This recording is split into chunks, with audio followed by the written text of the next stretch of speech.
Live from the 607, it's the Ocho Duro Parlay Hour, where we're talking everything going on in the world of sports. Join in the conversation on social media with the hashtag ODPH, because here we go.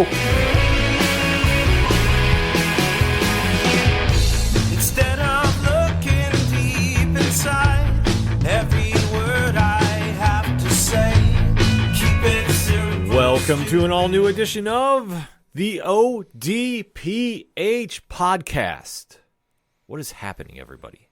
Thank you so much for joining us this week. My name is Ken M. Joining me in studio, as always, you know him. He's the co-host. He's a statistician to the stars. His name is Padawan J. Let me talk to you. And boy, we have a lot to talk about. This is a fusion edition of the ODPH, where we talk all the parlay of topics that we usually do. Sports, pro wrestling, movies, TV, comics, and more. So we definitely have a lot to get into. So, Pad, where should everybody go after the show? Because we want to keep those conversations rolling. ODPHpodcast.com. Right on. T-Public store links, social media links, blog section, classified section, which has friends of the show, such as 3FM Podcast, Dragon Master Games, Nerd Initiative, and many more. A directory, which has how many providers, Pad? 638,619. And who's your source? Trust me, bro. So if you are listening to the ODPH, you can leave us a review on your favorite podcatcher. It definitely helps the algorithm of the show and gets more people involved in the parlay of topics each and every week. Last but certainly not least, we do have a great music section, which such musicians as Brian Wolf and the Howlers, Second Suitor, Tom Jolu, Floodlands, and Shout Out the Robots all lend their music to us to play here on the show, and we can't thank them enough for it. We are waiting on that new Brian Wolf single. Hey. That is supposed to be coming our way, so stay tuned, ... But for anything and everything that is the ODPH, you can find it at odphpodcast.com. Let us jump into the biggest story of the week. Mm-hmm. Because no matter where you're turning in pro wrestling, sports, movies, TV, and comics, there's one thing that is dominating headlines, and that is who is going to the NFL Super Bowl this year. We finally had the conference finales. There's a lot to digest. There's a lot to go over for two games that really should be very cut and dry. Yeah. One is not so much. And if you're a longtime listener to the show, I'm just going to give you fair warning. I have a lot to say about that one game. So if you're thinking about skipping this segment because you don't care about who's in the Super Bowl, you might want to wait. You might want to wait. But we have to get one game out of the way first for the conference championship. So, Pad, who are we talking? We're going to start, as we always do in the playoffs, in the order in which these games were played. And, well, we're going to start with the ass-whooping, because that's what this was. This was the Philadelphia Eagles defeating the Washington Commanders. Bum, bum, bum, bum, boom. By the final score of 55-23. Jalen Hurts, 20 of 28, 246 yards passing, 1 touchdown, no interceptions. Jaden Daniels, 29 of 48, 255 yards passing, 1 touchdown, 1 interception.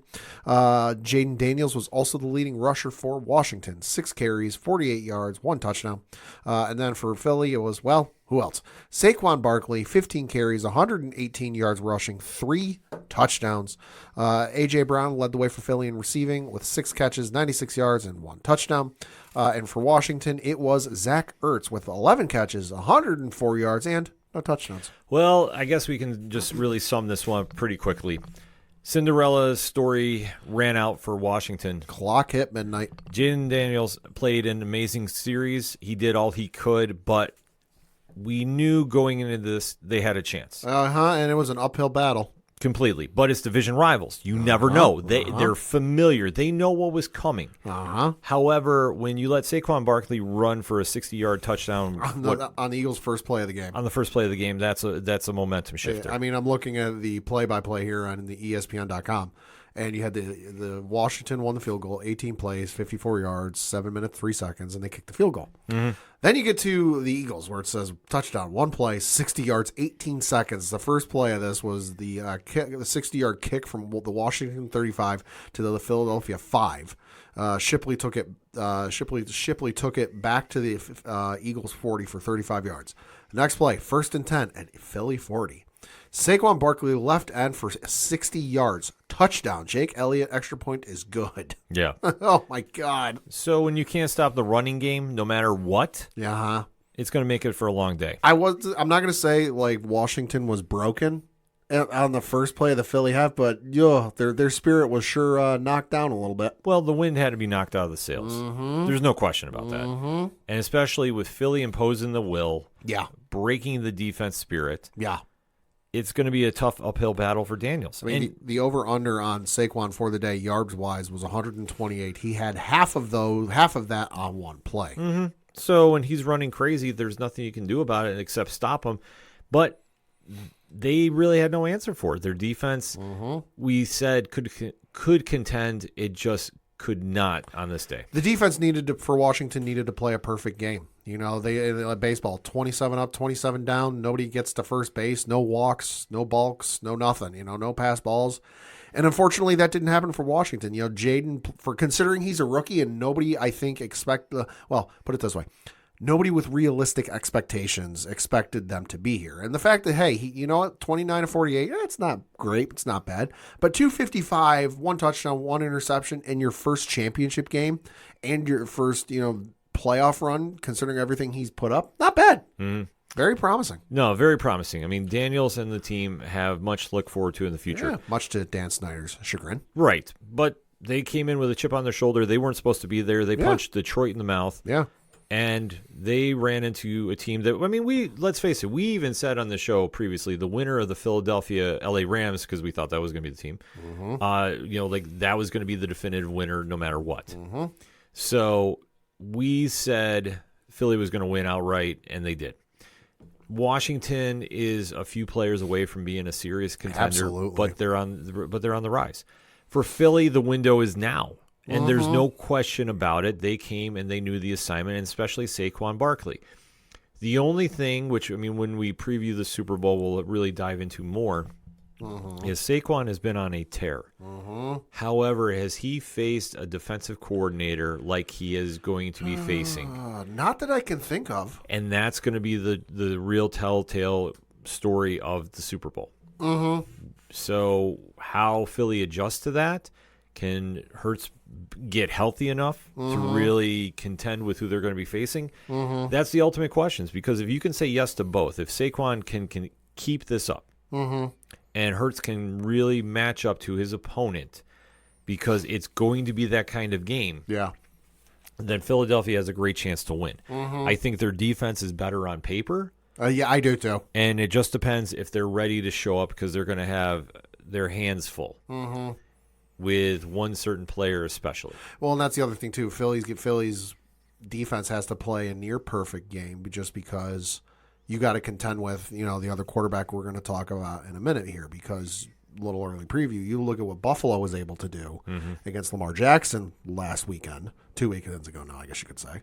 And on paper and what you saw, you would think, hey, you know what? They might have a shot at containing Patrick Mahomes. But as we saw with the next game, not entirely the case, because the next game was the AFC Championship game for the fifth time? I forget what it is. Fourth time. About as many times as Peyton Manning and Tom Brady met in the playoffs, if not more, between the Kansas City Chiefs and the Buffalo Bills from Arrowhead Stadium in Kansas City, with the Kansas City Chiefs winning by the final score of 32-29. Patrick Mahomes, 18 of 26, 245 yards passing, 1 touchdown, 0 interceptions.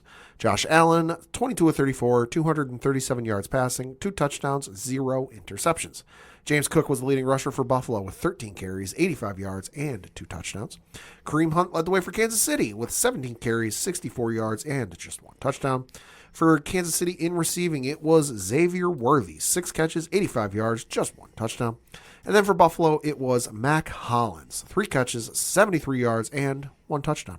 I will let you go first, Pat, because I have a rant coming. Oh, I do.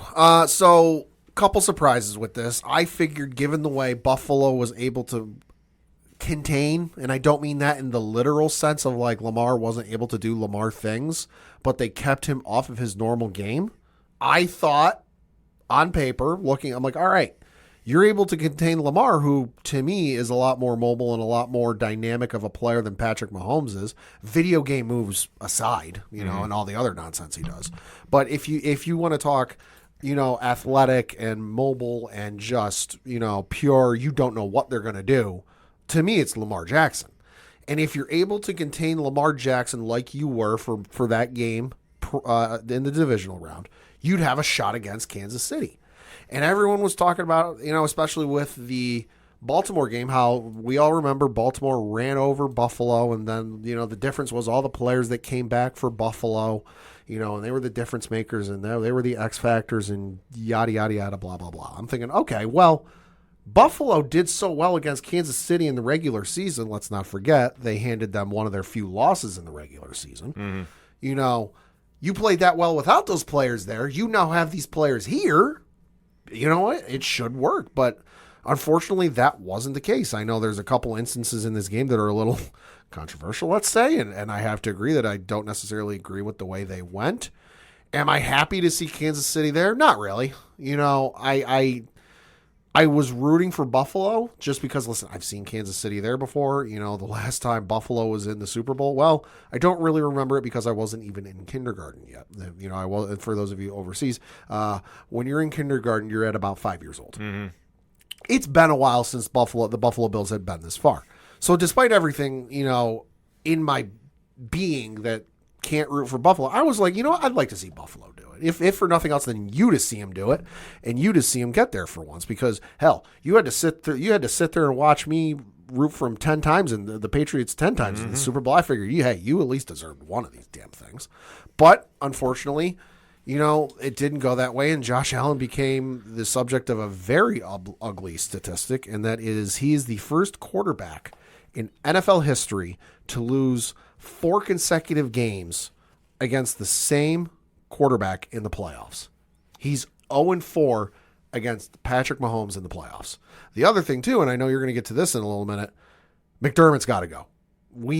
I was talking about this with a friend of ours, and they were a little surprised at me saying that, and I know you and I had discussed that after the game because I sent you an apology message like, hey, sorry this happened.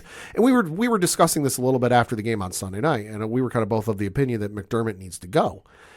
And he was surprised at that. I'm like, listen, this goes back to when I think it might have been his first year, his second year, McDermott's with the team in the Houston game, where they had it pretty well in hand, I would say, and they blew it in 2 minutes. Yep. And I've got McDermott's record here. He's only been a head coach with the Buffalo Bills. Every other team he's been with, Philly and Carolina, it's been, DC, defensive backs coach, linebackers coach, assistants, quality control, like other stuff. So this record is only with the Buffalo Bills. In the regular season, he's got a record of 86-45, with that's win percentage of .656. In the postseason, and this is including this past Sunday, he has a record of 7-7. He can get it done in the regular season, cannot get it done in the playoffs. And at this point, it's a broken clock, and it's, expecting the same results, and nothing is happening. That's all I got. Okay. I will be very honest about this. Okay. This is a game that Buffalo should have won. Agreed. I think that the first series of this game, Josh Allen was out of sync. The nerves got to him. Sure. No question about it. Sure. And then when Christian Bedford went down with a concussion, that hurt. That was crippling. Uh-huh. Because Ka'ir Elam is not ready for the spotlight. And for whatever reason, because I followed him when he was in Florida, and I thought he was a great pick when we got him in the draft. Sure. He has not lived up to the potential. And the commentating team mentioned this as well, and there was no joke about this. Mahomes went right at him and picked him apart. Brady would used to do the same thing. Mm-hmm. Oh, yeah. I wasn't surprised at all. I wasn't surprised either. The only thing that threw me for a loop is that he didn't get more help to stop whatever receiver he was doing because he was handling himself okay. Yeah. To a degree. But when he started getting help, Mahomes started struggling a little bit. Uh-huh. Because the one thing that Bobby Batchett and McDermott did, and this is where I'm going to maybe start sounding like a broken record. Okay. They shut down Travis Kelce. They did not shut down Patrick Mahomes. And like you alluded to, they needed to have a QB spy on him at all times like they did with Lamar Jackson. Oh, yeah. They did not. No. They elected to shut down Kelce. Now, it's pick your poison. Yeah. So I don't really fault them, but when you lost Benford, you knew something was going to give in that degree because their secondary was a little banged up. Yeah. So for everybody anointing that Xavier Worthy had this breakout performance, and we talk about the draft pick flip, and we discussed this at length. Yeah. Buffalo did give Kansas City the draft pick that did turn into Xavier Worthy. Sure. But prior to this game, has he really been that much of a game changer? I mean, it's a good stat line. Good stat line, yes. 6 catches, 85 yards, 14.2 average, a touchdown, targeted 7 times. Like, it's a good stat line, but is he the game changer that, like, everybody who plays fantasy football should be marking him mentally or in whatever notebook you might use for next year's fantasy football draft? They're like, hey, when you need to take a number 1 receiver, this is the guy you need to take. Like, I remember for your draft, I told you, I'm like, take DeAndre Hopkins. This was his rookie year because I was watching Hard Knocks, and I'm like, he's balling the fuck out, and you need to take Hopkins. Mm-hmm. Am I seeing this with Worthy? Not really. I mean, he played in 17 games this year. This is during the regular season, by the way. Was targeted 98 times, caught 59 of them, 638 yards, averaged 10.8 yards a catch, and he scored 6 touchdowns. Longest reception was 54 yards, no fumbles. So, like, it's good.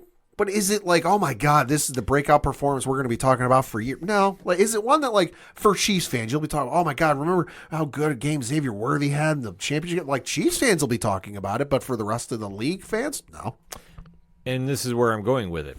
Because one of his catches, if I am not mistaken, was a very controversial interception/incomplete pass. I think that was him, yes. And that was the quote-unquote longest for 26 yards. Yeah, that was the one where he and the defender went up. And Cole Bishop. Came down, and we were having a wicked discussion with some friends from Nerd Initiative about how it went. And I initially thought they both caught it at the same time, in which case possession goes to the receiver. But then when you looked at it closer, it never looked like he had full control of it coming down, let alone the fact that when he hit the ground, that thing was moving. Yes. That thing was moving like it was John Travolta in Saturday Night Fever. Exactly. So when that moment happened and McDermott challenged, which I didn't necessarily agree with. No, but I said at this point you got to do something. Yeah, I don't fault him, but I didn't agree with it. No, because I agreed because I didn't think this was a catch, period. Yeah. And sure enough, when they went to replay, they said this was a full catch. So this means that Worthy had possession the entire time. Right. Which was clearly not the case when the announcers are even noticing it, because the one camera angle you saw the ball pop out. Yeah. The fact that this got to become a thing. Mm-hmm. This was where the momentum started shifting for Buffalo, or to Kansas City from Buffalo's favor. This is where Buffalo was starting to have real problems. Yeah. However, after this series, they locked it in, and they did something which I was very happy with, is they gave the ball to James Cook. So it became a very heavy focus. Yes. And Cook ran the ball right down the Chiefs' throat. They couldn't stop him. No. So during this whole point, the Bills started shifting momentum back, which we knew this was going to be a close game, no matter what. We knew this. Yeah. And then we go to this 2-point conversion. Yeah. And this is where I fault Joe Brady and I fault McDermott. Okay. Because do you not realize who's across the field from you? Spagnuolo. Steve Spagnuolo, who is arguably one of the greatest defensive coordinators of all time. I'll say this century, yes. Like you can have the discussion for the rest of the league's history, but for at least since 2000, I'll put him up there. Oh, yeah. You have to. Easily. You have to. Easily. So he's one of the greats. I'm not saying he is the GOAT. Right. But he is one of the greats. Right. Because he understands how to dissect a quarterback's tendencies better than probably anybody in the league right now. Man shredded Brady when nobody else could in 2007. Exactly. He knows how to scheme for quarterbacks. Yep. He's extremely good at that. Yep. And especially after he's had one look at him. And this season, he saw Josh's best game. So the fact that they went to the well one too many times on multiple plays with this QB sneak, which everybody calls a tush push, and it's not, because you see how Philly runs it, it's a lot different. Yeah. Everybody knows Josh goes to the left side. Mm-hmm. And sure enough, they stacked the deck against him. So they stuffed him on the 2-point conversion. Yeah. Now, would I have kicked the ball at this point? Yes. Yeah, take the points. I would have gone for the points because we're already having issues with this. Yeah. No question about it. But they didn't. Okay, is what is. You know what I would have done just to throw everybody off their game? Because let's face it, you go in that run formation, especially that close to the goal line, everyone knows what you're going to do. You know what I do? Throw a curveball at them. Pull one of your defensive tackles in the fullback position. Hand it to the defensive tackle. See you stop that guy. Well, that's what they should have done. They should have done anything different. Hell, what I would have done is, why did you not go for like maybe a quick screen pass to Cook? Goal line fade to Shakir. Yeah. That's what, and maybe it's just not all the years of me watching Brady and having Gronkowski and Randy Moss and guys that can run the goal line fade really effectively that I really love the goal line fade. But that's what I was saying, like, run the goal line fade. Yeah. Hey, put in a fullback and stuff it down their throat. Try and stop them. Mm-hmm. But no, we're going to run the same QB sneak we always do. Right, because you think Josh is invincible. Yeah. And listen, Josh is a great player. No question about it. But he can't be Superman when he's fighting the Legion of Doom. There became a certain point, especially with the QB sneaks, that it became painfully obvious that it's not going to work. Yeah. And they kept trying. That's the problem that they were doing, because when we get to the third quarter, things started going in Buffalo's favor, but albeit Kansas City adjusted. Kansas City was adjusting, but still they were catching up and, in fact, took the lead at the third quarter. So this is all key points here because they finally shut down Mahomes, which I'm sorry, the fact that they went for it on 4th down and Mahomes, of all people, ran around the defense to get the first downs. Yeah. This is where Belichick has to switch up the scheme. You have to realize, okay, if we can stop him from running and stop being worried about a 15-yard penalty of hitting him, we got to do this, because there was a lot of times, and you saw the defenders of Buffalo were scared to touch him. Yep, it was definitely in their minds. Oh, completely. Like they got into their heads very badly. Oh, sure, which I understand. I understand it too, because anytime you go near Mahomes, he flops like he's playing for the NBA, and he gets calls his way. Like, listen, just watch tape. Like I'll say, a lot of things favor him when he does this. Oh, yeah. Just my opinion, folks. So when we get to the fourth quarter, this is where the game really was the back and forth we were expecting. But this is where I think Buffalo did a couple things wrong, but I'm going to be very honest. In my opinion, I thought the refereeing in this quarter was atrocious. Mm-hmm. Because there were penalties that should have been called. In fact, there was one infamously, Josh was pointing at the holding of Mac Hollins on a run. Yeah. That, why is he having to do this? Yeah. Now, granted, that might have been a little earlier in the quarter, but this is the kind of mentality they're facing now in this fourth quarter. Because as they make some stops and they're trying to drive the ball down the field, when they're still having the lead, they go for an infamous 4th and 1. Yeah. And this is the play call that everybody is talking about. Mm-hmm. And this is where Josh does a QB sneak. I'm done referring to it as a tush push. Sure. He is over the line according to the line judge. Yep. Okay. Why is it that another referee who is at an angle, I'll say a 45-degree angle in the backfield, looking at it, rules he's not there when he's not lined up with everybody else that's watching the cross of the line? I mean, this is one where I feel the main ref should have just gone and say, listen, you weren't on the right side of the field to see this. This guy was looking directly at it. What did you see? Okay, we'll go with that. That would have been the sensible thing to do, but common sense had left this game by this point. Oh, completely. Because at this point, too, they go for a replay, but you have to have conclusive evidence that it went against Buffalo on your screens. And that the fact that the commentating team and the referee that works with CBS there, Gene Steratore, thank you, are all saying the ball is a third over. Literally. I think Steratore specifically said that. What was it? Romo and Nance both said it was over. And even I think Steratore went as far to say it was a third of the ball over. Completely. So if they're all seeing this on the same screens, then how are you going against this and saying conclusively that he did not cross over. Because right there was a momentum shift. Let's say the one ref, his ruling made no sense. It was like asking the first base umpire if the ball was fair or foul on the third base line. Completely. Like, what? So as you're sitting there, this is how the whole narrative about the referees at Kansas City comes into play. Because moments like this make you really go, what is going on here? Mm-hmm. And I'm sitting here watching with Rich from 3FN, Yep. and I'm going, how are they making this call?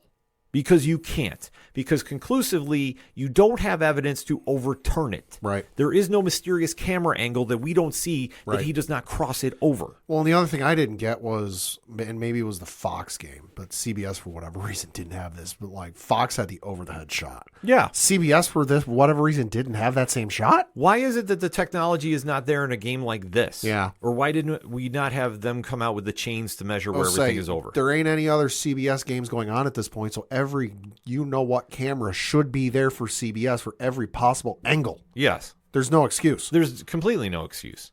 So this led to a Kansas City drive. Yep. Which Mahomes, yet again, running around, not switching up anything on the defense, which I'm sorry. The Bills were scared to touch him. Oh, yeah. And just like literally, that's why it wound up being like this. I know that they finally got a hit. AJ finally put one on him late in the game. Espinosa. Like, I'm sorry. Like, this is how angry I'm getting about this. I'm butchering names. I apologize. They finally put a hit on him, and then Mahomes kind of froze up a little bit. Right. And then, but they still scored.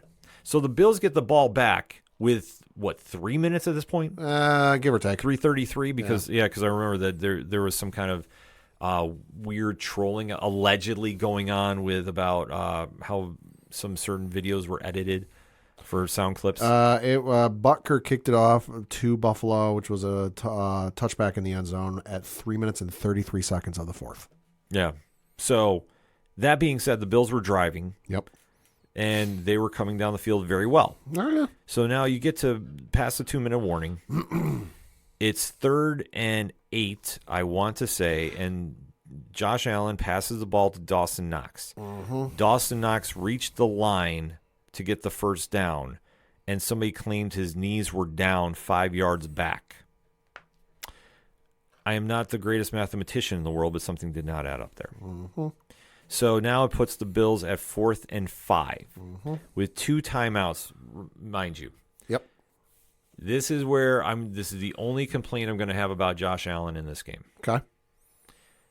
How did you not see that Steve Spagnuolo was sending the house? Which painfully obvious to me, and I'm not an NFL quarterback. Mm-hmm. Because I think what he was planning on doing, and this is just my opinion, I think Josh Allen was planning on QB screening and running. Yeah, that crossed my mind. Oh, that completely. The minute that formation went in, because I go, there's no James Cook. Which, why at this case don't you have the guy that's been running the ball down their throats at least on the field as a decoy? Yeah. You don't. So you've already tipped your hand that if you need 5 yards, you're going to put it in Superman's hands. And everybody knows it was coming that way. He was running to the right. Why did you not call a timeout or audible out? Yep, you had the time. You had the time to do it. This is where like I said, this is the only fault I'm going to have with Josh about this. Because once he got that pressure, everybody came to him. He had no time to look to his left to hit Shakir and stride. Mm-hmm. He would have got the first down. But let alone he makes a miracle throw to a wide-open Dalton Kincaid, and Kincaid drops it, which I'm sorry you can't do in this situation. This is a Mark Andrews deja vu. Yeah, almost verbatim. Yep, you have to catch it. And I understand he might have tore his knee and he shouldn't have been running X, Y, and Z, then he shouldn't have been on the field. It's a championship game. There's no way you're going to take them out. Exactly. Short of them physically not being able to move, they're going to play. And his hands were there. It hit his hands. He didn't catch it. Yep. Ball game. But like I say, if you're asking my opinion, and all this is my opinion, folks, I have to say this is 65% on the refs and 35% on the Bills organization.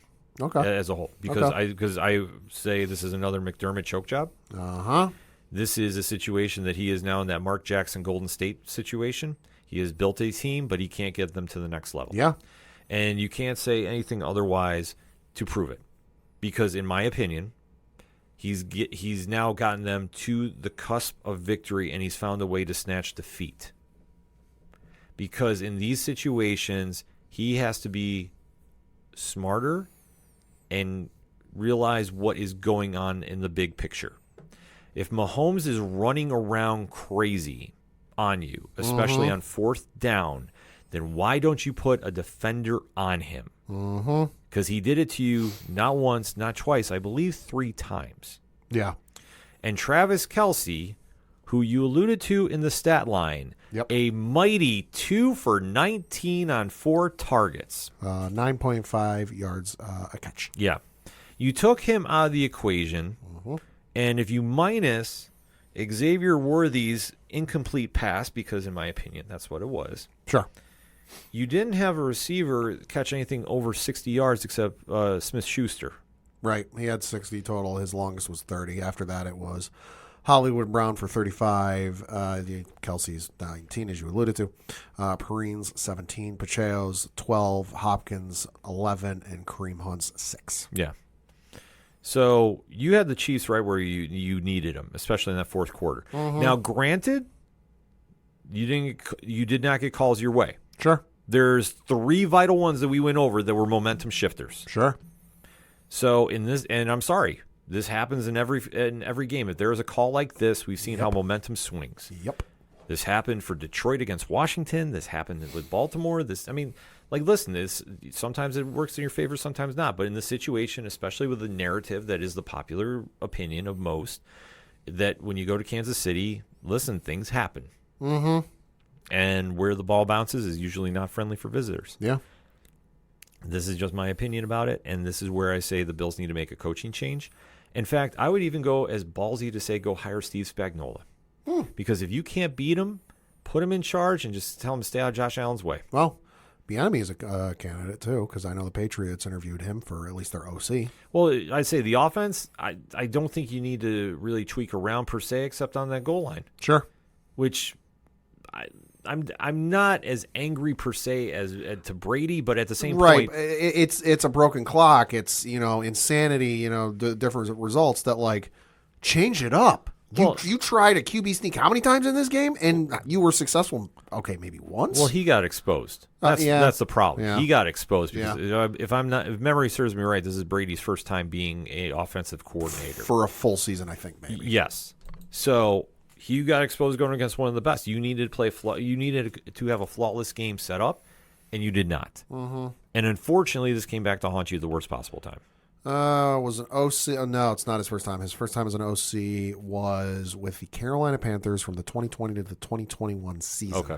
After that, he was with you guys from 2022 to 23. He was a quarterbacks coach. That's right. And then last year, he was the interim offensive coordinator. Right, because they fired Dorsey. Right. So, all right. So I did not realize that he was in Carolina, but still at the same time, you should realize then in this situation that QB sneak that you're running is not working. And I understand that Josh Allen has pulled off many, many achievements this season, but you can't rely on to do this in this game. Sure. I'm sorry. This is the rivals. This is the benchmark you go against. You punched them in the mouth very, very hard at home. Now it's going to be a question of what do we do in this offseason. They do have some contracts they need to realign. Yeah. I know that I believe I heard James Cook wants to realign his contract. Josh was already talking about his. I know Von Miller is now a possible casualty. Could be. I know Mac Hollins is a free agent. I think they're going to re-sign him in a heartbeat.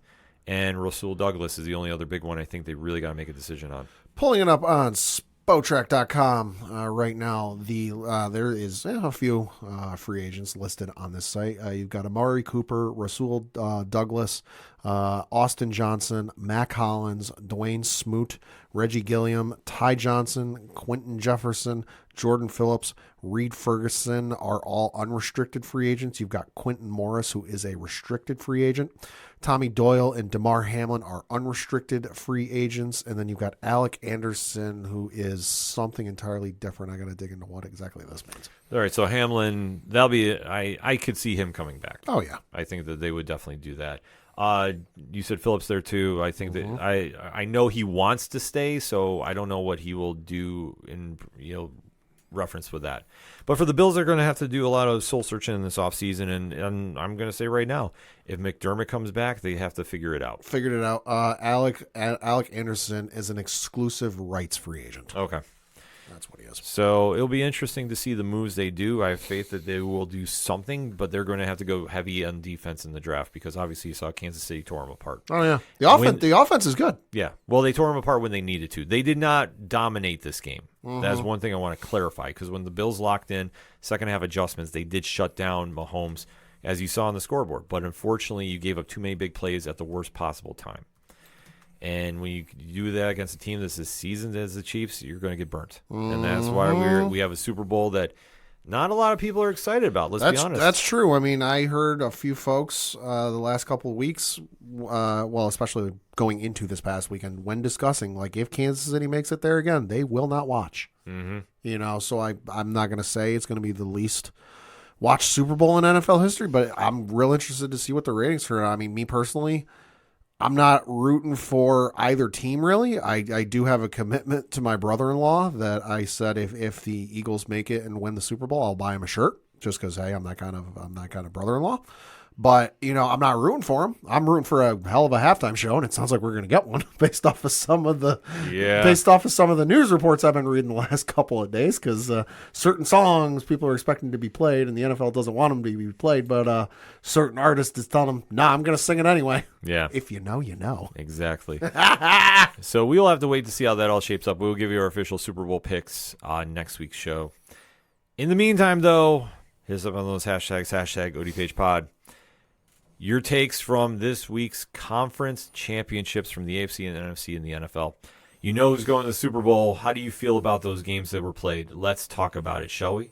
But first, we're going to get a quick break. We'll be right back. You ever wondered what comics Mark from Vale Mai is into? What Zach from Left Behind's favorite MCU movies are? Well, Metalcore Nerds is the show for you. My name is Sean Mott, and here at Metalcore Nerds, we cover the latest things in pop culture, whether it be Star Wars, Marvel, DC, AEW, and everything else in between.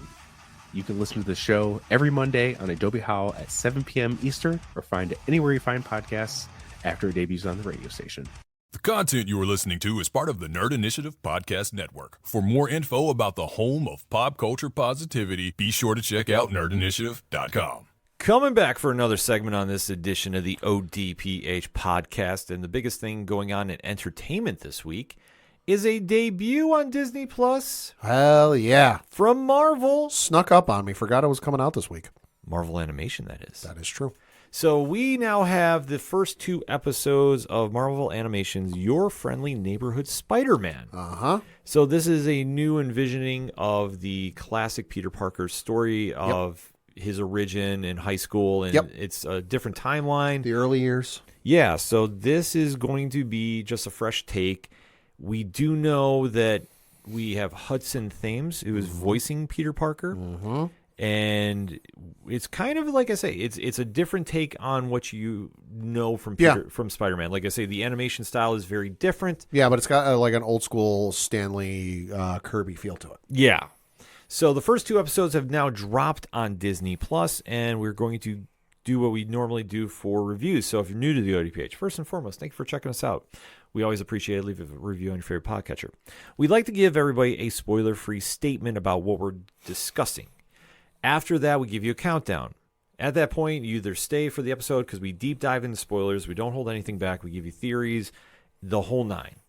If you have to bow out because you haven't seen the episode and you don't want anything ruined, you just pause the episode right here, watch it, catch it, or just keep it in the timestamps. Pad puts everything in the liner notes so you don't miss a thing, so you can't say, oh, it was ruined by you guys, thanks so much, and be very angry about it because, we try making this as fair as possible to everybody.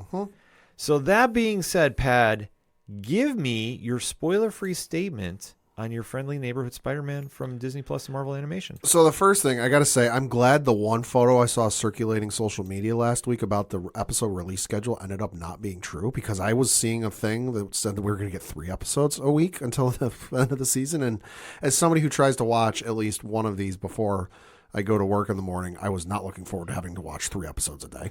Yeah. Good Lord. But no, the show is good. I dig the animation style. You know, if you've ever seen some of those classic, you know, early, you know, single digit, you know, legacy number Spider-Man artwork, it looks like that, but just with a modern take, if you will, with like modern technology. You know, I dig it. I know they're not trying to make Parker, Peter, and Aunt May in this Tom Holland and Marissa Tomei from the Tom Holland version of things, but boy, they didn't try that hard, because I got some serious Tom Holland and Marissa Tomei portrayals of Peter Parker and Aunt May in this. The first episode isn't really anything to write home about. It's the first episode. You know, it's introducing things, because let's face it, there's been a lot of iterations of Spider-Man across various mediums: comics, video games, movies, television, animated. And it's kind of trying to establish that, hey, we're our own thing. We're not following the legacy of Tobey Maguire, Andrew Garfield, Tom Holland, you know, or any of the comics, or any of the or the animated series from the 90s. You know, we're our own thing. We're certainly, you know, following in their footsteps, but we're not trying to you know, recreate what they did. You know, but the real jumping off point for me was the ending of the first episode, because boy, I didn't see that coming, at least that quickly. Yeah. When you deal with Spider-Man, there's certain people you expect to see. I didn't expect to see that person that quickly. And for me, this series really took off in the second episode, just because there was a couple points where I went, oh, like, this is interesting and could lead to some potentially very interesting storylines down the road. I know they already confirmed a third season is coming, because from what I was reading, the scripts for the second season are already written. Mm-hmm. So this sounds like this could be a very quick turnaround. And I'd say probably by this time next year, we could be looking at season 2, you know. So, but I will say the show is very solid. You know, I'm not going to say it's a home run smash hit. Oh my God, drop everything, whatever you're doing, or stop whatever you're watching and go watch this. But certainly, you know, when you have time this week, carve out, you know, because I think it's around an hour with the 2 episodes combined. I think the first one's 30 minutes and the second one is about 28, maybe a little bit less. It's well worth the hour to watch the first 2 episodes. So this is definitely something that you should find time over the course of the next week or so to definitely give a chance and watch. This reminded me of when Ultimate's Spider-Man, the first volume, came out. Yes. And I think for where they're going with this animation, they really wanted to reflect the world we live in now. And anytime you try retelling the story of Peter Parker in high school, you're always going to have some kind of reaction to it. Yeah. You're always going to, no matter what you do. And the one thing that this show did is they wanted to give it a diverse look. Yeah. They wanted to do something different. Yeah. And one thing, and this is the only time I'm ever going to comment about this. Okay. If you do not appreciate diversity in comics, you don't love comics. You in my opinion, you're just not a fan. Sure. It has always been a medium that has embraced that. And you can take a look from the Stan Lee and Jack Kirby eras. Like, it has been something that has thrived. Oh, yeah. A lot of evidence there. So if you ever see stories like this that go against the traditional norm, you have to appreciate it for what it is. You don't have to be a super fan of it. Sure. But you have to appreciate the takes they're doing. And especially in the ever-evolving times, because let's face it, Spider-Man has been around for a few years now. Let's just put it that way. Mm-hmm. So if you want to retell a story that came out in the 60s in the 2020s, you're going to do it differently to reflect the world you live in now. Yep. And that is one thing they did with this episode, or these 2 episodes, and they are tying in a lot of cameos and Easter eggs for the Marvel Comics universe. Mm-hmm. Which that threw me off at first. Yeah. But I think for where they're going, it's been fine thus far. Mm-hmm. But I agree with you. Am I saying this is a home run out of the gate? Absolutely not. Right. Am I saying it's worthy of the backlash it's been getting on social media? No, I don't think it's worthy of that. No. I really don't.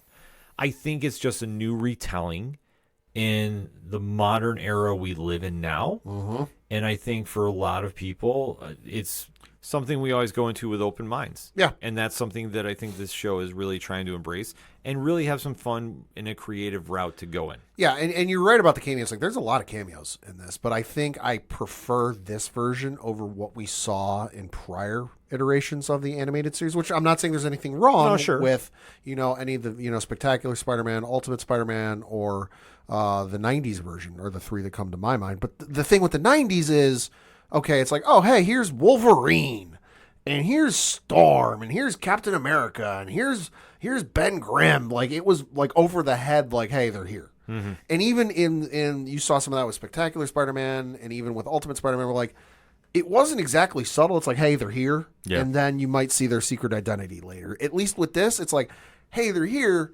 We might do something with them the next episode, or it could come down the road. That's part of the fun, at least for me. Yeah, this one has got a lot of room to grow in, and we're going to sit back and enjoy the ride as we're going to be covering the episodes moving forward.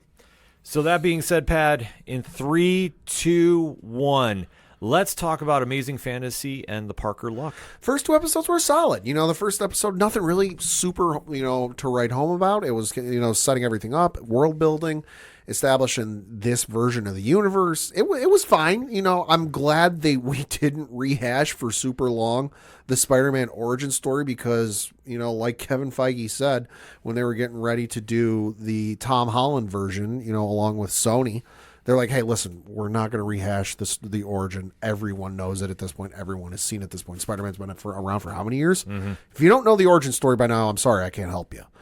So I'm glad we didn't, linger on that for too long. Obviously, there was a certain part of the origin story you had to see, or else, it might not make a ton of sense. And for the story, it made sense. But like I said, the episode for me really took off with the end of the first episode, and then into the second episode was where it really started to pick up some steam. I agree with you. I mean, the first episode was going to lay the groundwork of whatever this universe is going to be. Yeah. And the animation style, like I say, I dug it. Well, you know what? It blended that whole Lee and Steve Ditko era of Spider-Man. Like, that's, I mean, they are the creators of Spider-Man. I always just kind of group like what Jack Kirby and Stan Lee did. Because, it's the look from like the 60s. I say, because, I mean, they've done, like I say, between all three parties, they have created the modern Marvel universe. Yep. So to capture that era, just that classic feel, you really know what you're getting. And to do this in the modern style, I think it worked. But like you touched upon, the cameos in this really was the things that stuck out to me. And it's cameos that, like, unless you know the name or you're real intimately familiar with the character, you might not pick up on it. There was a couple that I'm like, oh, like I heard a couple names. I'm like, oh, like I know who that is. That could be very interesting. And then inevitably, once the episode was over, and a couple hours went by, I was thinking about it. I'm like, well, wait a minute. If that person in that scene was that, who were the other people? Mm-hmm. Because I feel like if you're naming characters in this show, you're not just doing it for grins and giggles. Yeah. There's a reason. And I go and look, I'm like, oh, that's who that is. Yeah. Okay. Yeah, no, it's kind of crazy to see them go deep diving as far as they did, because where it ultimately leads in the intro is Peter Parker is late for school. Nothing new here. Aunt May is bailing him out. First day at Midtown High as a freshman. Takes him to Midtown High.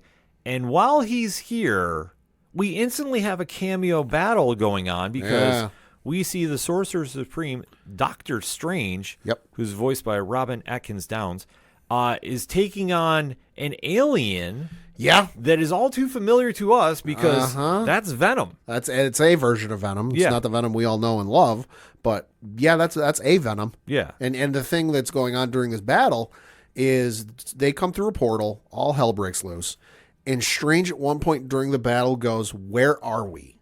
And he starts looking around, and he sees the sign by the entrance to Midtown High, and he reads it. It says Midtown High School, and he says, uh-oh, we're not supposed to be here.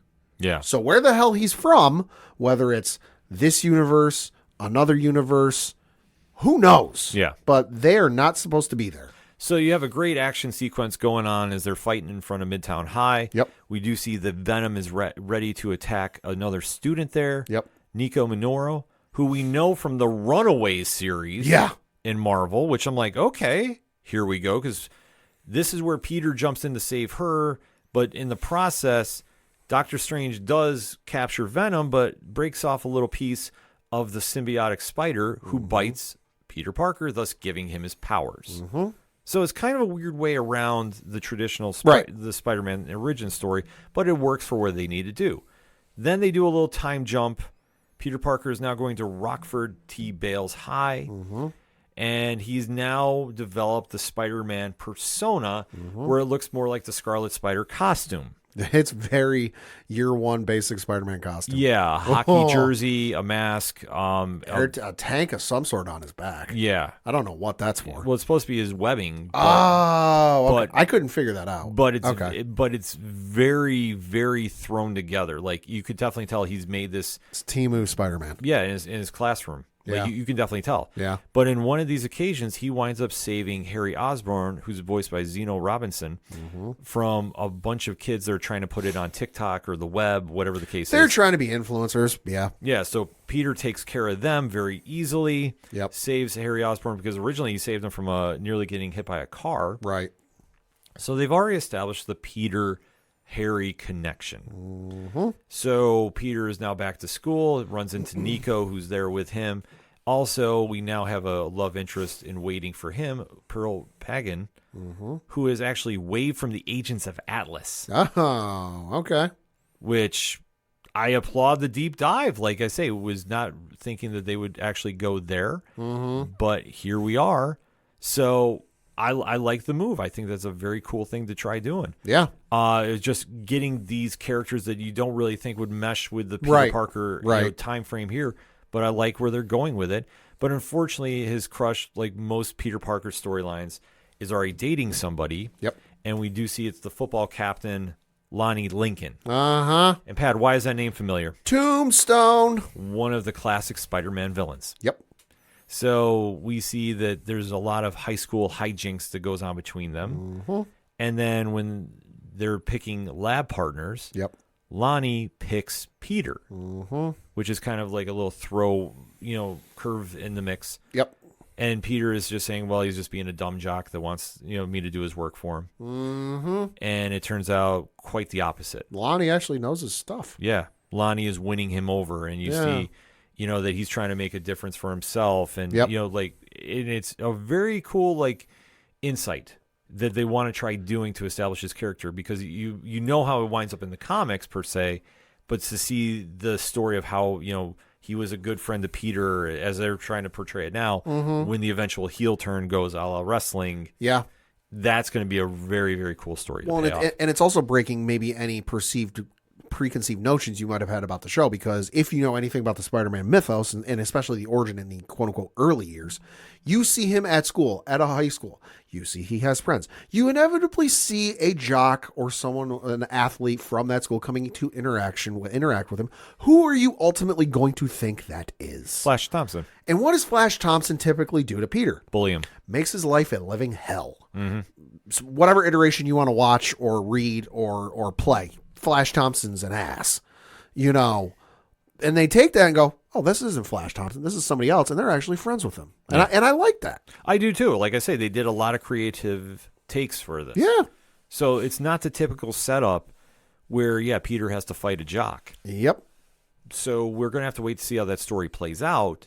But as he returns home to run to Aunt May, somebody's waiting in his apartment. And it's not Tony Stark. No. Who does this wind up being? Well, I knew who this was as soon as I saw the hairstyle. Oh, yeah. Because this was the same hairstyle that the named character had in the 90s series, and based off the hairstyle, I knew this was, I'm like, oh, shit, it's Norman Osborn. Who's voiced by the one and only Coleman Domingo. Oh, good casting. Perfect casting. Good casting. Domingo is great in everything he's in. So literally, that's how episode 1 ends. Yeah. It's very straightforward. It's very to the point. And the ending is a cliffhanger that makes you go, oh. Yeah, because Spider-Man mythos. Norman Osborn is going to show up at some point. It's like Superman and Lex Luthor. They're going to come into interaction and butt heads at some point. It's going to happen. I just didn't expect it the first episode of season 1. Well, they teased it much like they do in the early days of the comics, where Peter is looking for a mentor. Sure. And Norman has played that at some point. That's what makes their relationship very unique, because of how traditionally, Norman and his own son Harry are very at odds. To put it mildly. And Norman really wishes Peter was his son. Yeah.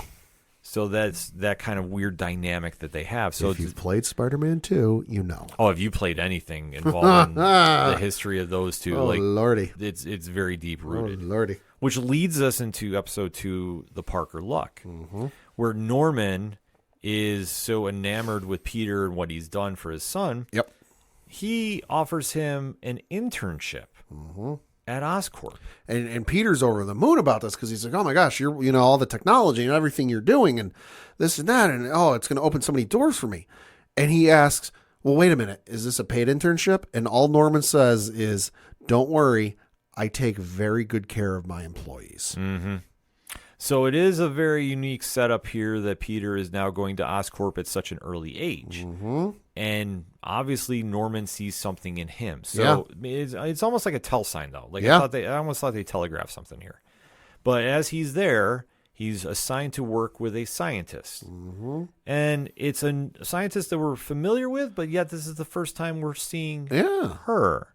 Pat, who are we seeing? Carla Connors, which is a gender-swapped variant of Kurt Connors. Yes, which that is a long historic rivalry in the comics universe. Kurt Connors has been a mentor to Peter as well. But obviously when he turns into the Lizard, it kind of goes sideways. It goes very, very sideways. The other interesting thing is there's a couple of other interesting interns along with Peter at Oscorp. One whose name is Janine, if I apologize, I'm going to butcher this name, Foucault, who fans might know as who, Ken? Vanessa. Yeah, so you've got Vanessa is there. Yes. You've also got a woman by the name of Asha, who's an intern who hails from Wakanda. I think this is a new character. I tried doing some research online, couldn't find anything about, it's this person from this show or this thing. Seems like it's a new character, but she's from Wakanda. I thought initially it was going to be Shuri. Yeah. When it showed up, female scientist from Wakanda, I'm like, oh shit, it's Shuri. It's not Shuri. And then the other one is another intern who, as soon as he said that name, this is the one I went, oh. Amadeus Cho. Yes. And I went, oh. Yes, the child prodigy that becomes the Hulk. Yeah. At one stage. Yeah. So I mean, they really deep dived for like I say, the supporting cast is a very, very interesting mix here in this Peter's world. Like I say, it's just a lot of characters that I wouldn't think necessarily would get connected with them, but if you follow the comics universe, it does make sense because if you're going to have a young Peter in this world, I can see this now, and I love the casting they did. I think this is going to be something when they really start picking up some steam, it's going to really take off. Absolutely.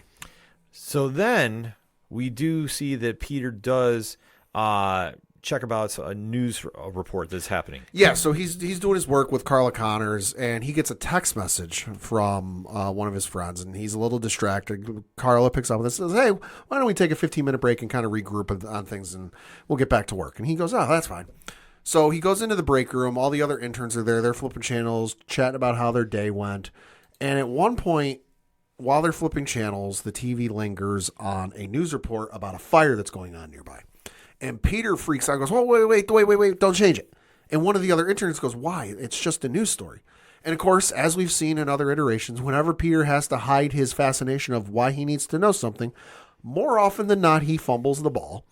Because his response is, and I quote, well, it's because I really like fire. Yeah. And they're like, okay, that's a bit of a red flag. So he listens to the story. It's, this apartment complex that's on fire. He gets the location and he goes, oh, you know what? Yeah, you guys are right. Why don't you go flip the channel? I left something in the bathroom. I got to go collect it, which is where I'm going right now.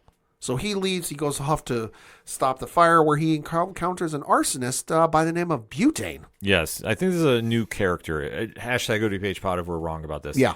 So we do see that Peter is taking him on. Yep. And when this happens, there is a logo on the equipment of Butane that catches his eye. Yeah. So when this happens, that's kind of foreshadowing some things coming down the road. Would you say, Pat? Yeah, I would say so. They lingered on it for long enough that they're like, hey, remember this logo. This is going to pop up earlier. I also thought the fight with Butane was funny because Peter goes in there and goes, hey, hold on a minute. We'll get to this in a minute. I got to make sure nobody's here. Is anybody in here? And he's like, Butane's like, oh, don't worry. I cleared the room out before I set it on fire. And he's like, oh my gosh, thanks. And they start fighting. And that's when Butane spills his whole plan that there was some higher up, real estate person who wanted him to burn the whole building down. So that way they could buy the land for dirt cheap, and then they could build this new high-rise, high-end rent apartment complex. That's going to be the new place everyone wants to go to. And he starts mentioning something about an address. And Peter goes, wait a minute, did you say 51st Street? He goes, dude, you're at the wrong building. And he goes, what? I am? He goes, yeah, this is, and he says the street. He goes, oh, you know what? Who cares? This place was a dump anyway. Yeah, it was great. Well, it's classic Spider-Man. Like that's a Stan Lee script, homage, in my opinion. Mm-hmm. So it does make sense about doing kind of fun stuff like that. But once the battle is done, Peter comes back to Oscorp. Yep, because he wants to wrap this up quickly. Because in his words, I was on a 15-minute break that ended 25 minutes ago. Yep. So as he returns, he gets called to Norman's office directly. And everyone's instantly suspicious of this because the interns, Carla Connors, are all in a room together with the head scientist, who I believe is the name of Bentley Whitman. Yep. Who, by the way, is also known as the Wizard or the Wingless Wizard. Yes. So, yeah, fantastic. More villains. Fantastic Four fans definitely know who that is. He's definitely losing his shit. He takes no prisoners and takes no BS because he's screaming at Carla like, he's your intern, he's your responsibility, you got to keep an eye on him. And she tries covering for him. She's like, oh, I sent him, she names a business or whatever. She's like, oh, I sent him to this place for supplies. Peter comes running in and goes, sorry, there was a line at the bathroom. Mm-hmm. To which Bentley calls out at me like, oh, supplies, huh? So why are his hands empty? And at that point, the security guard comes in because Peter was told Norman wanted to see him his first day, but he was late getting to work, so there was no time to see him. Mm-hmm. Norman makes time. The security guard comes to see him. While this is going on, Peter and his friend, one of his friends, Nico, had been invited to a party from Lonnie, mm-hmm. who they're now buddies with. And they're like, well, we got invited to a party. He can't make it because all this is going on.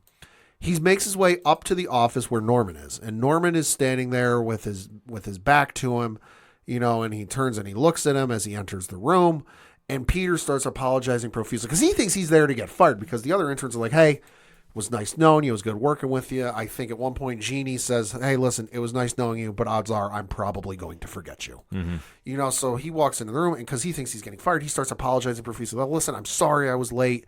It won't happen again. Please don't fire me. Please give me another opportunity. Without saying a word, Norman turns the computer screen around that's on his desk, and it's got a still image from the security footage of Peter in the stairwell dressed as Spider-Man. And he looks at him and he says, so, you're Spider-Man. End of the episode. And that's one way to end things on. Oh, yeah, it is. So I guess I have to speculate. Like, I think that this is where Norman's actually going to be helping him. Could be. And I think this is going to be playing on another big twist about where this is going. So, which I would love to see, because I think if they do the typical, like, oh, you're Spider-Man and Norman hates him automatically, I don't think it's going to have that much of a solid ground. Right. But I do like how they're setting this up. I think it makes a lot of sense. And he could talk his way out of it, though, just because, I'm looking at the next episode's title, Secret Identity Crisis. Yeah. He could get his way out of it. He could. But we'll have to kind of see how this all plays out ultimately, because they're establishing things rather quickly, but they're also taking a lot of risks with not following the normal path, which I appreciate at this stage. Like, I'm not expecting this to be cookie cutter. No. To the traditional Stan Lee setup. Yeah. And I think for where we had the Ultimates with Bendis, I don't think we're doing that either. No, I don't either. But they're forging their own vision in the world we live in now. And you know what? I appreciate that. I'm very curious to see where things head from here. I am too. So I'm definitely intrigued as we move forward. Yeah, no, I am too. Final thoughts, Pat? Great first two episodes. It's a really solid start. It's something that I really think, everybody should at least carve some time over the next week to watch, because it's a solid start and it's got a lot of promise, and I'm very interested to see where they go with this, because there's a lot of interesting ways they could go. Absolutely. So that being said, hit us up on the hashtag ODPH pod. What is your thoughts about the first two episodes of Your Friendly Neighborhood Spider-Man, currently airing on Disney Plus from Marvel Animation? Let's talk about it, shall we? But first, we're going to get a quick break. We'll be right back. Do you like comic books? What about movies and TV shows? Well, we may be the show for you. We're Hops Geek News, a weekly podcast that discusses comics, movies, and TV shows while featuring a beer of the week. Every week we chat about what we messed up on the week before, and then we dive into what we're reading and watching, as well as some news. We then wrap it up with a geek-themed topic of the week. You can find us anywhere you listen to podcasts by searching Hops Geek News. Cheers. Coming back for another segment on this edition of the ODPH podcast, and SATURDAY night is going to be Royal Rumble night, where two members of the WWE Universe are going to punch their tickets to the main events of WrestleMania to face the champions of Raw or SmackDown or possibly NXT. We've never had that before. But no, Charlotte did. Oh, that's true. Yes, she did. Charlotte did challenge for the NXT Women's Championship. This is very true. I forgot about that. How time flies when you're having fun, because obviously the road to WrestleMania officially launches this weekend. Yep. Pad, let's break it down. So, taking place this Saturday from Lucas Oil Stadium in Indianapolis, Indiana, where, according to reports, they're going to pack over 60,000 people into that thing. Good Lord, there's going to be a lot of people. You got the Royal Rumble taking place. Should note, special start time of 6 o'clock Eastern on Peacock here in the States. Netflix in various countries overseas. Check your local listings where it's taking place in your area. A couple matches we got going on. We know of 4 so far. Obviously, 2 are the Rumble matches. But the other 2 matches we know that are going on is the first one is a 2 out of 3 falls match for the WWE Tag Team Championship. You have DIY and Johnny Gargano and Tommaso Ciampa defending their belt against the Motor City Machine Guns and Alex Shelley and Chris Sabin. Oh, dear Lord, take my money now. This is going to be a phenomenal match. Oh, my God. I'm excited to see how this plays out. I hope DIY wins. But I do, too. But I think it's going to be the Motor Cities, because I think somebody's going to challenge him at the end.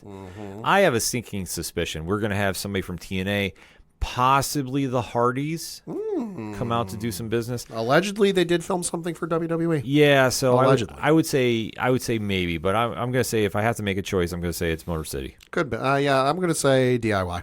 And then the other match we know is going on is the ladder match for the undisputed WWE Championship, with the undisputed and Winged Eagle Championship belts will be suspended above the ring. This one also barricade and lock down all of your furniture because stuff's going to go flying. Kevin Owens, Cody Rhodes. Adrenaline, it's in my soul. Something, Cody Rhodes. The feud has really taken some steam, and I think for everybody that thought this was going to be maybe a one and done, Kevin Owens has really ran the ball. And this is no surprise to anybody that's been watching him for years. He is phenomenal every time you put him in a program with anybody. He really takes it to a different level. The heel version of him is slowly drawing out the Rhodelander and Cody. And this is going to be a wild match. This is going to be one that, honestly, I could see Kevin winning. But I have a feeling that Cody Rhodes is going to retain via nefarious means. So I'm going to say my official pick is going to be Cody, but this is going to be a hell of a match. They're going to beat the absolute you-know-what out of each other. There's a reason Cody said he wanted a ladder match, is because he agreed with Kevin Owens. He didn't want any interference, and he didn't want the ref to tell him to stop, and he wanted to give Kevin what he so justly deserved. They're going to beat if you've ever seen Kevin Owens or Kevin Steen in his indie days in a ladder match, you know how this is going to go. It's going to be nuts. There are going to be some ridiculous, crazy spots. Everyone, even if you're not in the match, is going to be hurting by the end of it because, ow. But I think it's ultimately going to be Cody Rhodes at the end of the day, because I don't necessarily think they're going to turn Cody heel and have him win through nefarious means. But I do think we're going to see a certain someone return who's got a certain bone to pick with Kevin Owens. It's a certain Viper, certain Apex Predator, a certain Legend Killer at one point. That would be one Randy Orton. We have not seen him on TV quite some time. His last match, actually, according to cagematch.net, was in October of last year. So it's been a hot minute. I would say he's not actually injured. I'd say it's air quotes injured. It's storyline purposes. And I think what it's ultimately going to lead to is, don't forget, 2 nights of WrestleMania. You need to fill both nights with some matches. You can very easily book a Kevin Owens Randy Orton match and put some butts in the seat, because that's going to be a great match. And I think that's what it's ultimately going to lead to. I think it's going to lead to Randy Orton coming in, interfering, and screwing Kevin Owens out of the match. And Kevin Owens is going to be like, you SOB, I'm going to get you for that. So I think that's what's ultimately going to lead to it. I would love to see that. I'm not going to be mad about this. Don't get me wrong. I would love to see Cody go full Homelander or Rhodeslander in this case, but I don't think it's necessarily quite that time. We're close.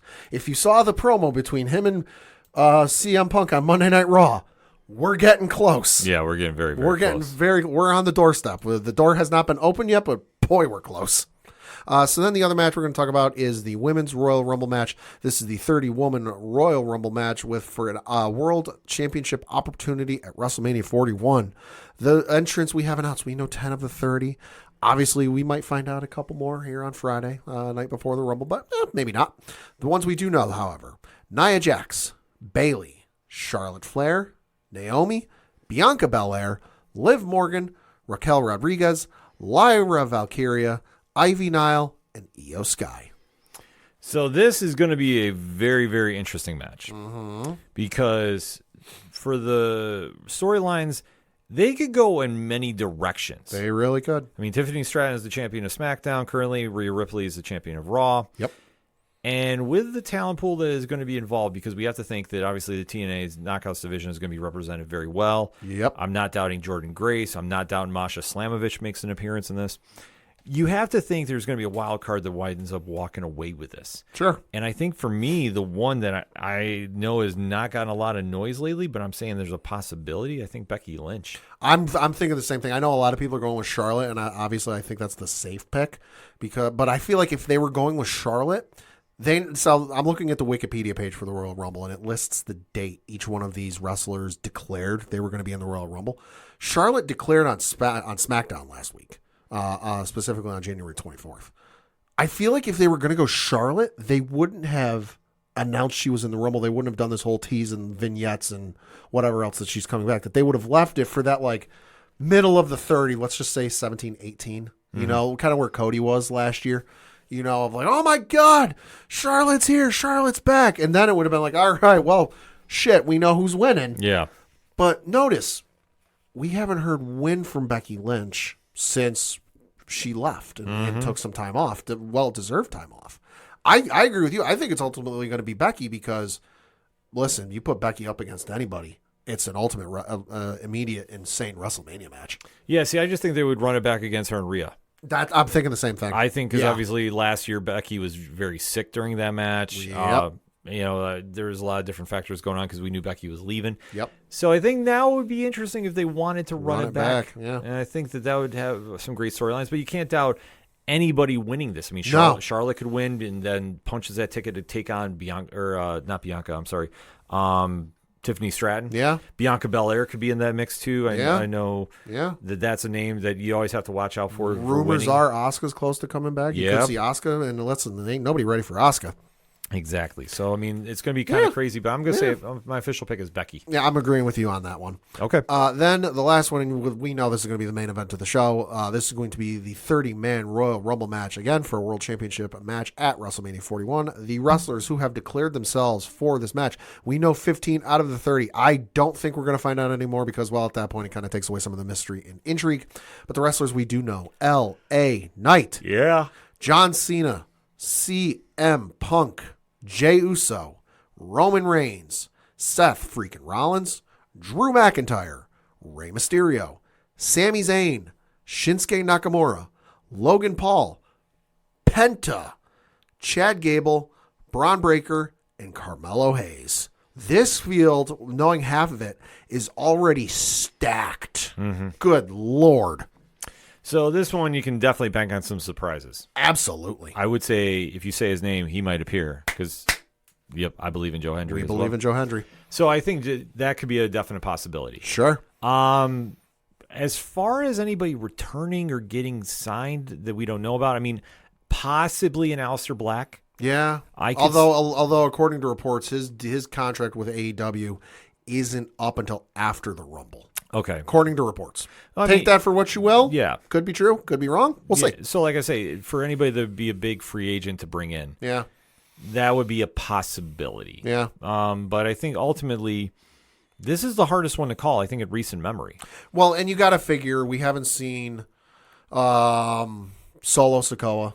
in a while. So, I mean, he's not listed on here, but you got to figure Solo will be in the match. You got to figure, what is it? Jacob Fatu will be there. You got to figure, what is it? Tama Tonga? Yeah. I think because Tonga Loa is injured. Yep. So Tonga Loa won't be there, but you got to figure Tama Tonga will be there. So you'll at least get those three will be in the mix. So that'll put you up to at least 18. You know, so there'll be some surprises. I wouldn't be surprised if we get a couple of guys from TNA. Josh Alexander, we know, is supposedly a free agent, close to being a free agent if he's still under contract with TNA. Well, they got that agreement between the two companies. Josh Alexander could show up. Imagine if Moose showed up. Moose. Oh, baby. Oh, of course, a couple NXTs. You got to figure, listen, I want Trick Williams to show up just because I want 60,000 plus people chanting whoop that trick at the same time because it's going to be incredible. Yeah. Obafemi might show up. Put Obafemi and Moose in the same goddamn ring and batten down everything. Yeah. Because shit's going to go flying. I can't wait to see that inevitable match. It's going to be amazing. Yeah, I mean, this one is kind of wide open. So, but I almost think that it depends on a couple different factors. Okay. So if Cody Rhodes is still champion with the Kevin Owens match, depending on what I would assume that is going to be the second match of the night. Mm-hmm. I feel, though, they might tip off about who would be facing Cody at Mania. Okay. And you have to think John Cena hasn't been on TV. That's something he could sneak in for. True. But there was also that promo with CM Punk. Uh-huh. So that could throw something else in the mix. Would it be possible that they have somebody do a double elimination and have like Seth Rollins and Punk go over at the same time? Maybe. Maybe that is. It's a tough slope to kind of predict. Mm-hmm. So honestly, I mean, if I have to choose somebody to get the win, I am going to say CM Punk. I'm going to agree with you there because I know a lot of people are saying John Cena, and under normal circumstances, I feel like that would be true because, hey, it's his last year. It's his last Royal Rumble. I'm going to say this. Cena's going to be the longest one in this match. Cena will be the Iron Horse or whatever you want to call it of this match, the person who's been in there the longest. Because, hey, it's his last one. Why not? But I think WWE tipped their hands a little bit when they announced that the Elimination Chamber would be coming, down the road here in a little bit. I'll pull up when it is. I think it's in Toronto or it's somewhere in Canada. But I feel like they tipped their hand. It's in Toronto, and it's on March 1st. But I feel like they tipped their hand a little bit when they said John Cena's going to be there. Yeah. Why would John Cena be at the Elimination Chamber and his last appearance in Toronto if he wasn't going to be in the damn thing? Well, now, could he very easily be there and he win the Rumble? He's going to be in a match. Yeah, no, I fully anticipate he's going to be. CM Punk's going to win this. I think he will eliminate Seth Rollins. He and Seth Rollins will be the last two in the ring. And there'll be that whole stare off, whatever else. And through whatever shenanigans they want to do, I'm not saying Punk's going to cheat and Punk's going to get the easy out on him, but Punk's going to eliminate him because Punk has done a lot in the WWE. Never won a Royal Rumble. Yeah. Never main evented a WrestleMania. This is his opportunity to do so. And it's almost a nice little story from last year. And especially that WWE just put out the video of various superstars watching last year's Royal Rumble. And Punk goes into a little bit of detail in that video about his injury. Forget how big he said he had like a nickel-sized hole in his injury on his shoulder. Like, Lord, that's crazy. But it's a great story for him to go through that adversity, miss his first WrestleMania back with the company, and then hey, a year and change later, you win the thing and you main event your first WrestleMania. I think it's going to be Punk. I mean, Cena doesn't necessarily need the rub, but I do think he's going to last the longest in this match. Yeah, I think so too. I mean, it's going to be a hell of a match. Like I say, it could go literally any way. It really could. So, but I think Punk's is a safe bet. I mean, Seth Rollins has to be in that mix too. Cena, Roman too. I mean, we haven't talked really about Roman, but I don't think he's going to be there. No. I mean, he'll be there, but he's not going to win. Right, because I could see The Rock coming back. Yeah, there's a lot of rumors. Yeah. So I don't think The Rock will show up though, just because from the storyline they seem to be following after WrestleMania, and then what happened with Bad Blood, where he did the 1, 2, 3, and then the thumb motion across his neck at Cody, to then 180 and on the Netflix premiere go live on Instagram and start sharing a shot of tequila or whatever it was they were partaking in backstage, doesn't necessarily lend me to believe, at least right now, they're going to be revisiting that. Down the road next year, absolutely sure could, but for right now, I don't think it's going to happen. I don't know. We'll have to wait to see what happens this Saturday. So definitely in the meantime, hit us up on that hashtag ODPH pod. Royal Rumble 2025. Who's taking the title, or the title shot, I should say, for WrestleMania 41 in Vegas? Yeah. Who is walking away from the men's and women's match? We need to know your predictions this weekend. And if you want more wrestling coverage, Wrestling Night Live this week on Nerd Initiative YouTube. We have a special coming out, a pre-show extravaganza, as Rich says. So you definitely want to make sure you subscribe and follow, and don't miss that. That said, we have our last break, and then we're coming back to finish the show. Be right back.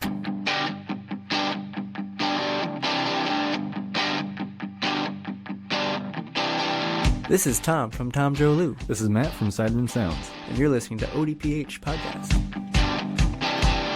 Wanna go where no one knows my name, to the desert, the oceans, or the plains. 'Cause I wanna go. Coming back for the final segment on this edition of the ODPH podcast. Pad, what you got? Got a couple entertainment things to talk about. It's been quiet in sports this week, so there's not really too much going on there. A couple things in entertainment, the two of which are video game related. First of which is on the Xbox side of things, and in a surprise, shocking announcement last week, about a week ago actually now, the folks over at Xbox and Microsoft in a developer direct announced the surprise reveal of Ninja Gaiden 4. Which, according to the article on the Xbox.com website, quote, a brand new mainline entry that arrives in fall this year after a 13-year hiatus. Co-developed with legendary action studio Platinum Games, alongside the surprise release of Ninja Gaiden 2 Black, a remaster of the classic 2008 game. We were lucky enough to get an exclusive interview with Fumihiko Yasuda, head of Team Ninja and Ninja Gaiden 4, producer at Koei Tecmo Games, as well as Yuji Nakao, Ninja Gaiden 4's producer and director from Platinum Games, to learn much more about this long-awaited new chapter for Ninja Gaiden. There is a whole article about this, but a lot of surprise with this. Nobody saw this coming, least of all me. I did not see this coming, but my God, did I mark out. I'm sure. This has been like one of my top 3 video game franchises. Sure. I love this franchise Sure. series. I played when they came out with the Xbox Revision way back when. Yeah. I literally played that, I think, maybe about 6 months. Okay. Like, I beat it, and I kept going back to it. Like, I just love this game. I will be buying that first day. Rest assured. I'm sure. Lock that up. Won't see you for about 2 weeks. Nope. The ODPH will be going on hiatus. But yeah, so you have Ninja Gaiden 2 Black currently out now. You can get it for $49.99, or it's on PC Game Pass and Xbox Game Pass. Then, got to keep it equal. You got the PlayStation side of things, and I got to admit, PlayStation Plus monthly games, usually hit or miss, mostly miss these days. But this month, actually not bad. 3 games that were announced for PlayStation Plus. You get these at any of the levels of PlayStation Plus, Essential, Extra, or Premium. The 3 games announced are Pac-Man World Repack, which is a 2004 remake of the original PlayStation platformer, updated user interface, fine-tuned mechanics, updated visuals. So that you got that for coming for free if you have PlayStation Plus. That's for PS4 and PS5. Also for PS4 and PS5, High on Life. This one is from the creators of Rick and Morty, Squanch Games, first-person shooter. So if you like that Family Guy, Rick and Morty humor, definitely one you should check out. I got to admit, I saw some people on Twitch play this. It looked hilarious and it looked fun. Originally was only on Xbox, then it came out on PlayStation, and I'm like, I got to try this. I've been eyeing it. I know it's been on a couple of different sales, but I got 3 games for Christmas. I haven't had time to play it yet.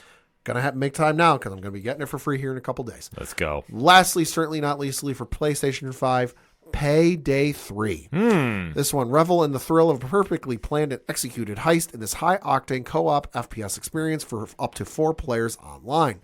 Step out of retirement back into the life of crime in the shoes of the Payday gang, the envy of their peers, and the nightmare of law enforcement wherever they go. Several years after the crew's reign of terror over Washington, D.C. has ended, they assemble once again to deal with the threat that roused them out of early retirement, close quote, that according to the PlayStation blog post on their website. So all of these games are going to be available to PlayStation Plus members starting on February 4th. You can redeem them until March 3rd, so you definitely don't want to miss out on that. Current games out from January. They gave out Need for Speed Hot Pursuit, the remake, Stanley Parable Ultra Deluxe, and the Suicide Squad game. No, I did not download that game. You should have. No, they've stopped supporting it.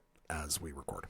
The other thing that's an update for players, it's at the end of the blog post. They did give an update on PS4 games for PlayStation Plus. And the thing to take note with this is that starting in January of 2026, PS4 games will no longer be one of the quote-unquote key benefits for PlayStation Plus. And they will only be occasionally offered for PlayStation Plus monthly games and the game catalog. Now, that's not to say if you have redeemed a PlayStation 4 game on PS Plus in the past, you won't be able to play it. The key thing with PlayStation Plus, you redeem one of these games, and it's one of the 3 free, I'm talking the 3 free games they give out every month, not one of the ones from the catalog. But if one of these 3 free games, if one of those is a PS4 game, as long as you are a PlayStation Plus member, you get to keep that game.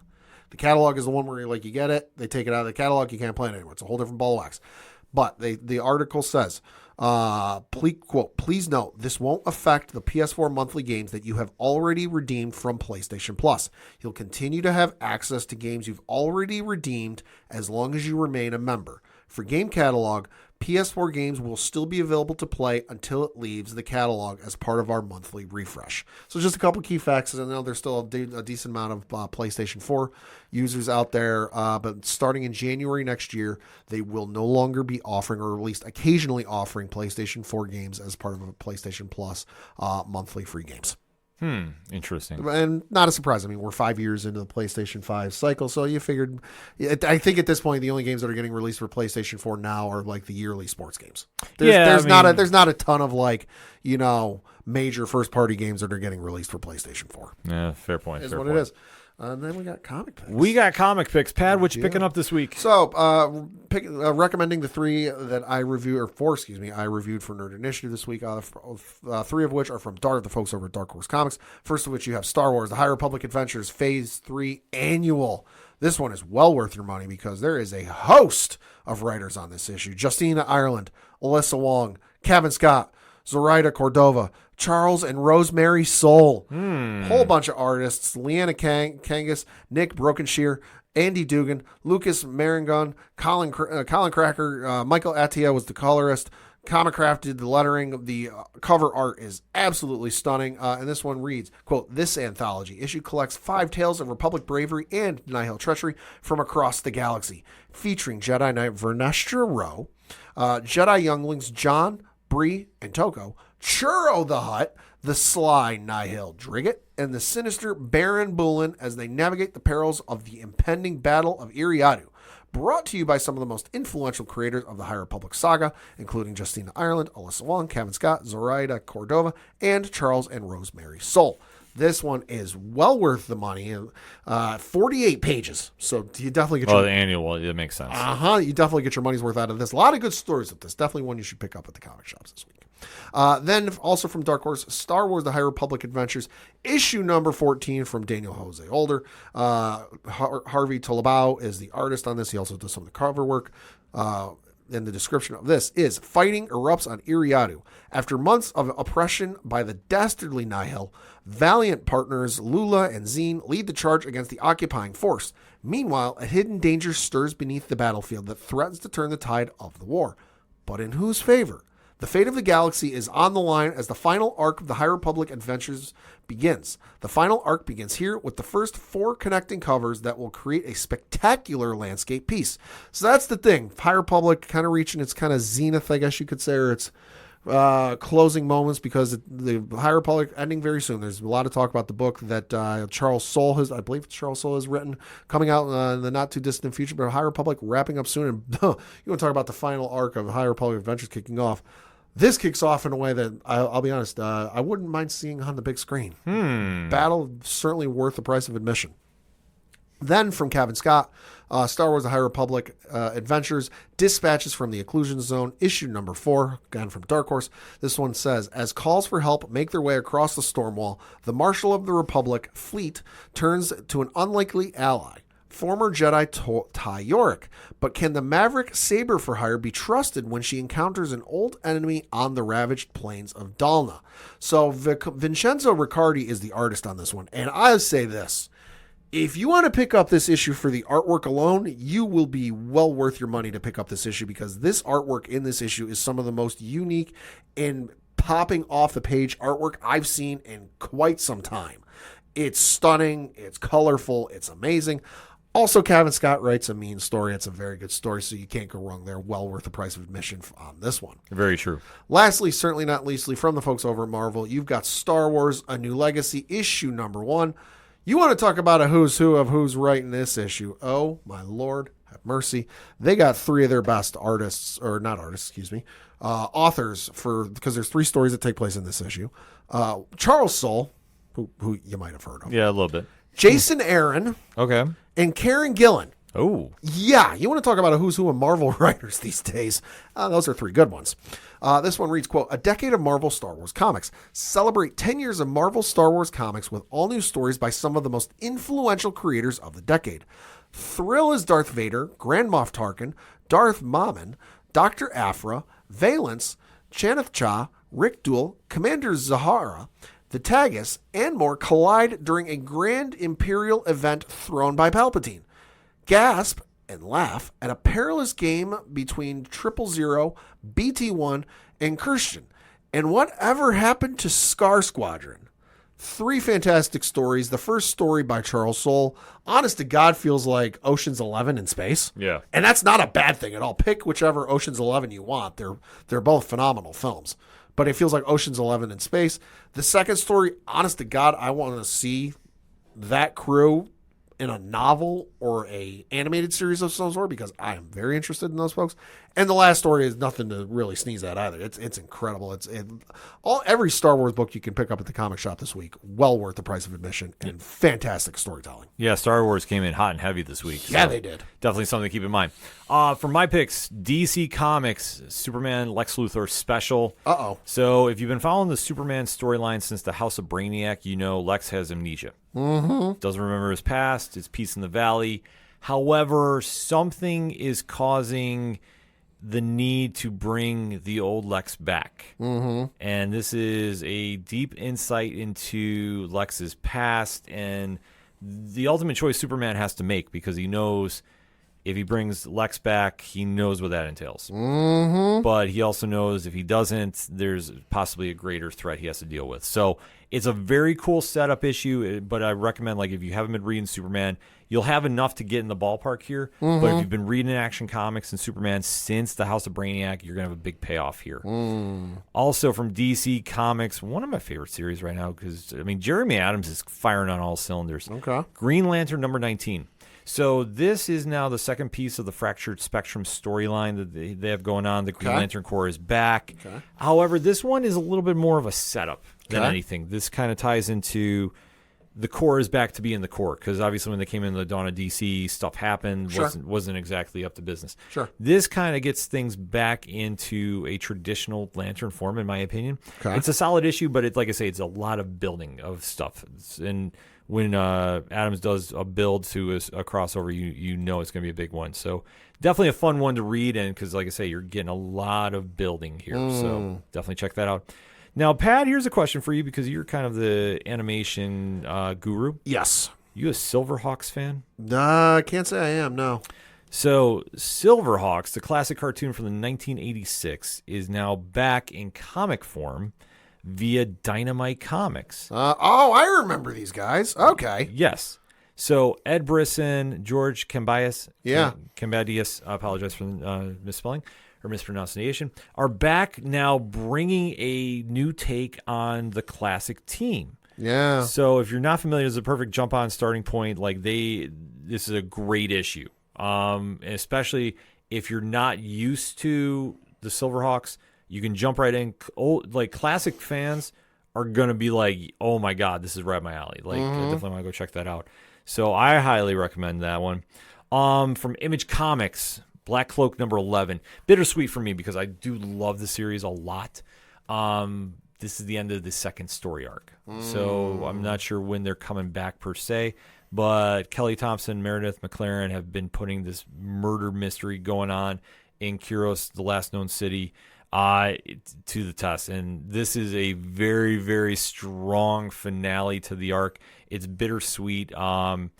because, like I say, where this story ends up, it's if you've been reading the story, you're definitely gonna have that connection to it. And I'm just curious about like what the future holds for Fedra and everybody else there. So we'll have to wait to see how this plays out. Last but not least, Something is Killing the Children spinoff, Book of Cutter #1. So to clarify this, Pad, because I know you don't read this because it's horror, and that's something you go against. Correct. So every year they've been doing these book ofs, and it's been focusing on Maxine Slaughter because her story is in the Order of St. George. She has converted from being a white mask to a black mask, a la Erica Slaughter, because that's more of a solo hunter instead of hunting in a pack.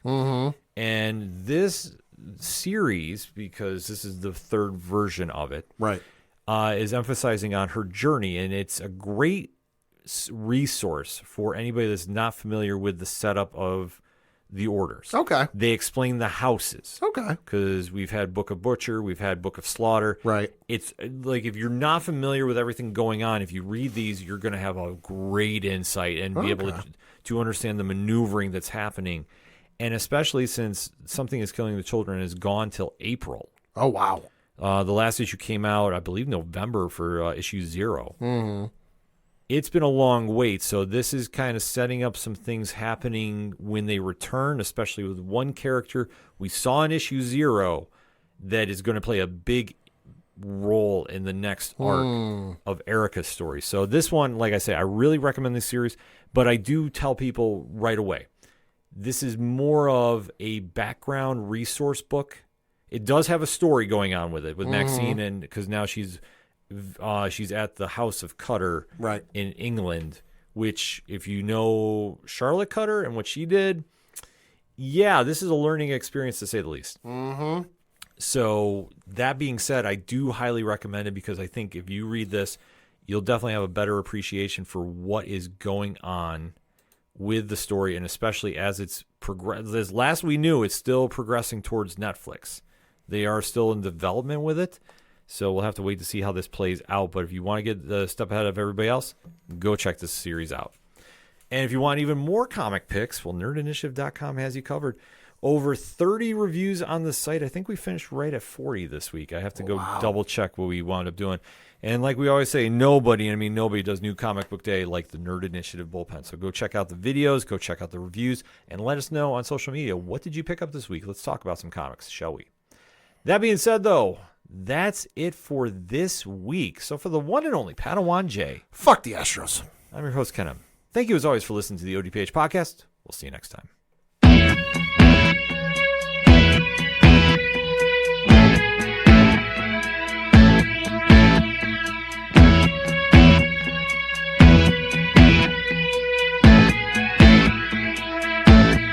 It's such waste of time, swiping left and swiping right on people you could know. Cause anyone who's worth a damn be worth way more than a picture could ever show. You could find the right light, find the right angle, and never find your soul. And it can feel like a losing battle, and this plot is full of holes. This modern way of finding love just makes me feel so alone.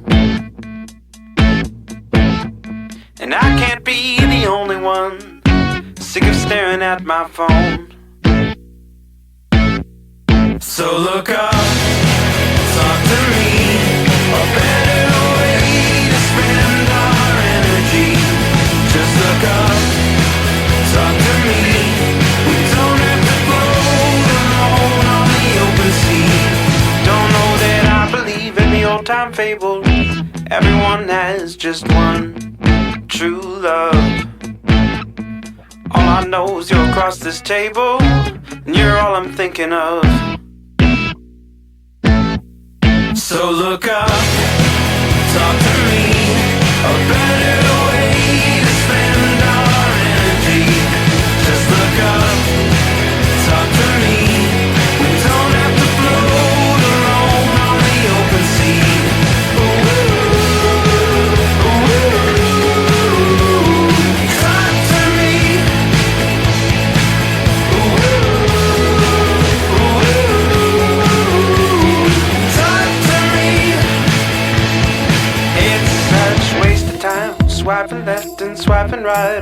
people you could know.